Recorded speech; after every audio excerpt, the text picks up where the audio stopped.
এসআইয়ের শুনানিতে তদারকিতে তৃণমূল নয়াটি ব্লক 1-এর সভাপতি রবি নিয়োগী চুপ প্রশাসন। ব্যারাকপুর ব্লক 1-এর বিডিও চুপ, উল্টে বিডিওর সাথে কথাবার্তার সিসিটিভি ছবি চ্যালেঞ্জ করে নির্বাচন কমিশনকে নালিশ বিজেপি ব্যারাকপুরের সাংগঠনিক জেলা সভাপতি তাপস ঘোষের। চলছে এসআরের কাজ ঠিকঠাক হচ্ছে। আমাদের তরফ থেকে যেটুকু করার আমরা আজকে হয়তো কিছু ক্যাম্প বসেছে, কালকেতে পরের দিন থেকে যেদিন শুরু হবে হেয়ারিং, আমাদের প্রত্যেকটা হেয়ারিং সেন্টারের বাইরে আমাদের ক্যাম্প থাকবে। যেটা এখনো পর্যন্ত স্থির হয়েছে যে কোনো রাজনৈতিক কর্মী ভেতরে থাকতে পারবে না, ভেতরে থাকার তো কোশ্চেন আসছে না, আমরা বাইরে ক্যাম্প করব না। এখানে দেখা যাচ্ছে তৃণমূল নেতারা কোনো কিছু কি মানে নাকি? আমরা এটা যেখানে নির্দিষ্ট অভিযোগ পাচ্ছি আমরা নির্বাচন কমিশনকে জানাবো। গ্রাম পঞ্চায়েতের প্রধান ভিতরে আপনি বললেন, আমি শুনলাম, দেখছি আমরা একদম নির্দিষ্টভাবে যেখানে অভিযোগ জানাবার অভিযোগ জানাচ্ছি। কি অভিযোগ জানাবে?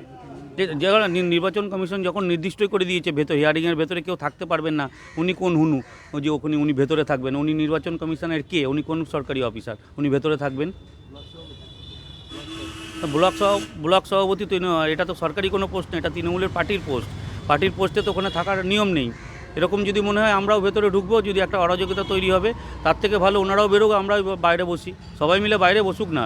আপনাদের যদি মনে হয় জনগণকে সার্ভ করবেন, বাইরে বসে করুন, নির্বাচন কমিশনের লোকরা ভেতরে করুক। অবশ্যই কমপ্লেন জানাবো এবং জানাচ্ছি, আমরা অলরেডি হয়তো প্রসেসে আছে, কিছুক্ষণের মধ্যেই পৌঁছে যাবে কমপ্লেন। এটা আমরা লিখিত অভিযোগ জানাবো,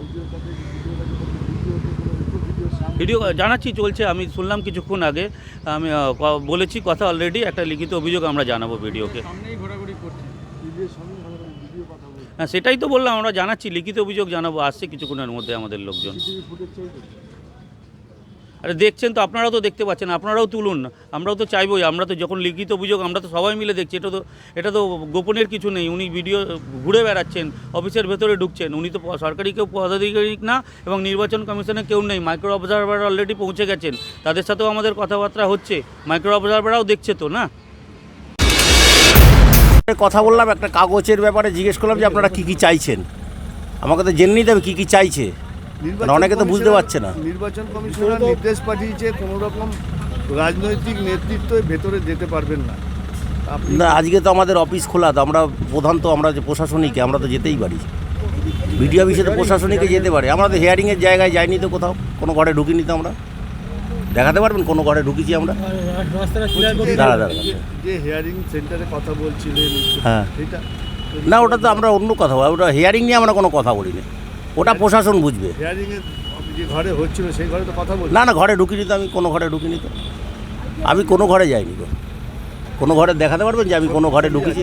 না, কোনো ঘরে ঢুকিনি, অসম্ভব। হেয়ারিংয়ের ঘরে আমি ঢুকিনি। আপনার বিরুদ্ধে নির্বাচন কমিশনের কাছে অভিযোগ করছে বিজেপি। না, সে করতে পারে, করতেই পারে, বিরোধী দল করবে, আমরাও করব, ওরাও করবে, অসুবিধা কিছু নেই। ওটা নিয়ে নেই, এই সব জায়গায় এরকম একটা প্রেসার দেওয়ার চেষ্টা হচ্ছে। আমরা ইলেকশন কমিশন নিয়েছি, এটাকে বন্ধ করতে হবে, নিশ্চিতভাবে এটা বন্ধ হবে। করতে দিন, সব তো চলে গেছে, এটাও করে দেখুক, আর সময় নেই, কিছু করতে পারবে না।